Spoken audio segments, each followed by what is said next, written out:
नमस्कार दोस्तों, स्वागत है आपका। जय हिंद। और आज की इस वीडियो में हम बात करेंगे बाल विकास एवं शिक्षा शास्त्र में अधिगम के सिद्धांत। और इनको देखेंगे एक ट्रिक के माध्यम से, क्योंकि एक ही सिद्धांत के कई नाम होते हैं, तो इनको ट्रिक के माध्यम से याद करेंगे और इनके जनक कौन है और इन्होंने किस जानवर पर प्रयोग किया और शिक्षा में इनका क्या प्रयोग है। और इस उम्मीद के साथ कि आपका इनसे रिलेटेड एक क्वेश्चन परीक्षा में सही हो जाए और आप अपने लक्ष्य को हासिल कर सको। तो चलिए दोस्तों, देखते हैं पहली ट्रिक। जैसा आप अपनी मोबाइल की स्क्रीन पे देख पा रहे हैं, ये सारे जो सिद्धांत है उसको किसने दिया? थॉर्नडाइक ने। और किस पर प्रयोग किया था? बिल्ली पर। अब इनको याद रखने का तरीका देखिएगा कि थॉर्नडाइक ने उद्दीपन को आवृत करने का प्रयत्न एवं भूल की।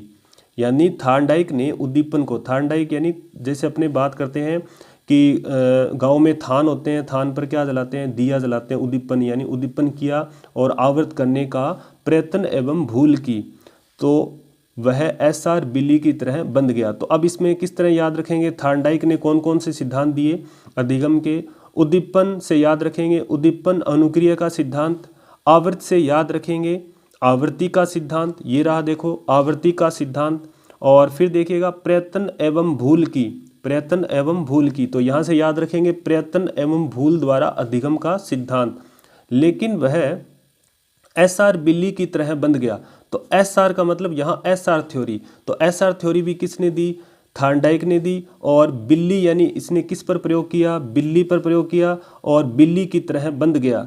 तो यहाँ बंध गया, इसको याद रखेंगे अधिगम का बंध सिद्धांत, अधिगम का बंध सिद्धांत। और ये सभी सिद्धांत किसने दिए? थॉर्नडाइक ने दिए। और यहाँ बिल्ली इसका नाम आ गया, तो इसको याद रखेंगे। फिर से देखिए, थॉर्नडाइक ने उद्दीपन को आवृत करने का प्रयत्न एवं भूल की, लेकिन वह एसआर बिल्ली की तरह बंध गया। तो ये था थॉर्नडाइक का सिद्धांत। अब देखिएगा शिक्षा में इनका क्या प्रयोग है। इसमें अभ्यास द्वारा सीखने पर बल दिया जाता है। और फिर देखिए अभ्यास द्वारा व्यक्ति को किसी भी कार्य में निपुण बनाया जा सकता है। फिर देखिएगा कि गणित तथा विज्ञान जैसे विषयों के लिए अधिक उपयोगी है। और त्रुटियों का निराकरण ये शिक्षा में प्रयोग रहेगा। जो अधिगम का पहला सिद्धांत है अपना प्रयत्न एवं भूल द्वारा अधिगम, किसने दिया? थॉर्नडाइक ने। किस पर किया इसने प्रयोग? बिल्ली पर। तो ये जो मेन नाम है इनके याद रखेंगे। तो ये था पहला ट्रिक। अब देखिएगा सेकंड जो है अपना पावलोव का। पावलोव के लिए क्या याद रखेंगे? पावलोव के ये सिद्धांत की नाम है और इसने किस पर प्रयोग किया था? कुत्ते पर। तो यहाँ देखिएगा इसका ट्रिक क्या है कि पावलोव ने कुत्ते को अनुकूल किया। पावलोव ने कुत्ते को अनुकूल किया सीआर थ्योरी के लिए कि यह प्राचीन अनुबंधन और संबंध प्रतिक्रिया है। अब इस पूरी लाइन को याद रखेंगे। पावलोव ने किस पर प्रयोग किया था? कुत्ते पर प्रयोग किया था। अब यहाँ अनुकूल किया, अनुकूल किया मतलब अनुकूलित अनुक्रिया का सिद्धांत। अनुकूल किया यानी अनुकूलित अनुक्रिया का सिद्धांत। और सीआर थ्योरी यानी सीआर थ्योरी किसने दी?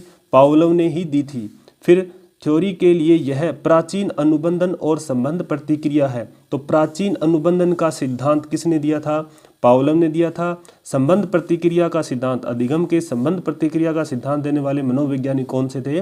पावलोव थे। और पावलोव कहाँ के थे? रूस के थे। तो इसको भी ध्यान रखेंगे। तो ये सारे जो अधिगम के सिद्धांत के नाम है वो किसने दिए थे? पावलोव ने दिए थे। और प्रयोग किस पे किया था? कुत्ते पर प्रयोग किया था। अब देखिएगा शिक्षा में इनके क्या प्रयोग है।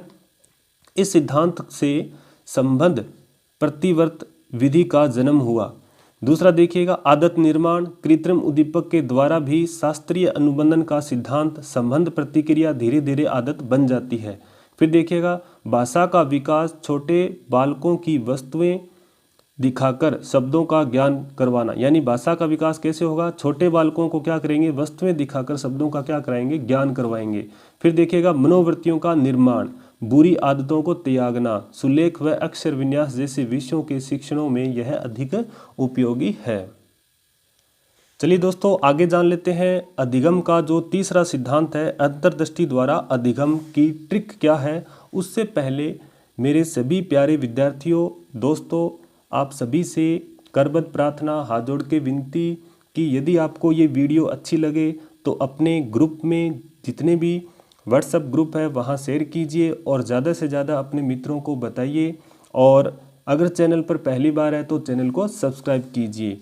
तो चलिए देखते हैं अंतर्दृष्टि द्वारा अधिगम, इसकी क्या ट्रिक है। पहले जान लेते हैं कि इसके कौन कौन से सिद्धांत है, नाम क्या है इनके। गेस्टाल्ट सिद्धांत है, सूज का सिद्धांत है, और ये किसने दिया, कोहलर ने, कॉफका ने, वर्दीमर ने। तो इसकी ट्रिक क्या है देखिए, आपको एक बार देखोगे तो साथ में याद भी हो जाएगी। देखिएगा, कोहरे के कारण हमारी अंतर्दृष्टि से कुछ नहीं सूझता, हम केवल गेस करते हैं कि वर्दी पहनकर कोई चिंपांजी कोई पीने तो नहीं आ रहा, यानी कोई कॉफ़ी पीने तो नहीं आ रहा।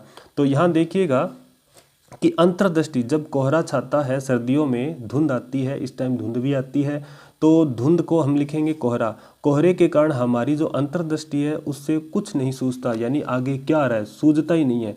तो हम केवल क्या करते हैं, गैस करते हैं। तो कोहरे से यानी कोहलर, कोहलर, और हमारी अंतर्दृष्टि यानी अंतर्दृष्टि द्वारा अधिगम का सिद्धांत, और कुछ नहीं सूझता यानी सूझ का सिद्धांत। केवल गैस करते हैं, गैस से याद रखेंगे गेस्टाल्ट सिद्धांत। गैस से क्या याद रखेंगे, गेस्टाल्ट सिद्धांत करते हैं कि वर्दी पहनकर, वर्दी से याद रखेंगे वर्दीमेयर, किसका, वर्दीमेयर का, पहनकर कोई चिंपांजी कॉफ़ी पीने तो नहीं आ रहा। कोई चिंपांजी यानी किस जानवर पर प्रयोग किया, वन मानुस सुल्तान जिसका नाम था, चिंपांजी पर प्रयोग किया। और कॉफ़ी यानी कॉफ का, पीने तो नहीं आ रहा। तो ये हमारी ट्रिक रहेगी, इसको याद रखेंगे। फिर से देखिए, कोहरे के कारण हमारी अंतर्दृष्टि से कुछ नहीं सूझता, हम केवल गैस करते हैं कि वर्दी पहनकर कोई चिंपांजी कॉफ़ी पीने तो नहीं आ रहा। तो यहाँ कोहलर, कॉफका और वर्दीमर, इन्होंने तीनों ने कौन से सिद्धांत दिए, अंतर्दृष्टि का सिद्धांत, सूझ का सिद्धांत, गेस्टाल्ट सिद्धांत। ये सारे किसने दिए थे, इन तीनों मनोवैज्ञानिक ने दिए थे। और किस पर दिया था, चिंपांजी पर। अब शिक्षा में क्या इसका प्रयोग है वो भी जान लेते हैं। देखिएगा, जो इनके नाम हैं वो आप देखिए, ये तीन सभी इनके नाम। और इसका शिक्षा में प्रयोग है, स्वयं समस्या का हल प्राप्त करने के लिए प्रेरित करना, छोटे बालकों के समक्ष वस्तु प्रस्तुत करने पर वे आवश्यक संबंधों का प्रत्यक्षीकरण शीघ्र कर लेते हैं। तो ये है अंतर्दृष्टि द्वारा अधिगम। आगे देखिएगा, अधिगम का जो तो चौथा सिद्धांत है वो देखिए क्या है, क्रिया प्रस्तुत अनुबंधन का सिद्धांत, या फिर इसका नाम है सक्रिय अनुबंधन सिद्धांत या नैमित्तिक अनुबंधन सिद्धांत। ये किसने दिया था, स्किनर ने। और किस पर प्रयोग किया था, कबूतर और चूहे पर। इसकी ट्रिक जान लेते हैं क्या है, आपने नाम देख लो क्या क्या है इनके नाम, और इसका वैज्ञानिक का नाम और जानवरों के नाम। तो इसको इस तरह से याद रखेंगे। देखिएगा, चौथा अपना क्या है, स्किनर के कबूतर व चूहे ने क्रिया प्रस्तुत की नीम के पेड़ पर सक्रिय अनुबंध रहने की, लेकिन आरएस थ्योरी भूल गए, या आरएस थ्योरी ले गए। भूल तो यानी भूल नहीं लिखेंगे, थ्योरी ले गए।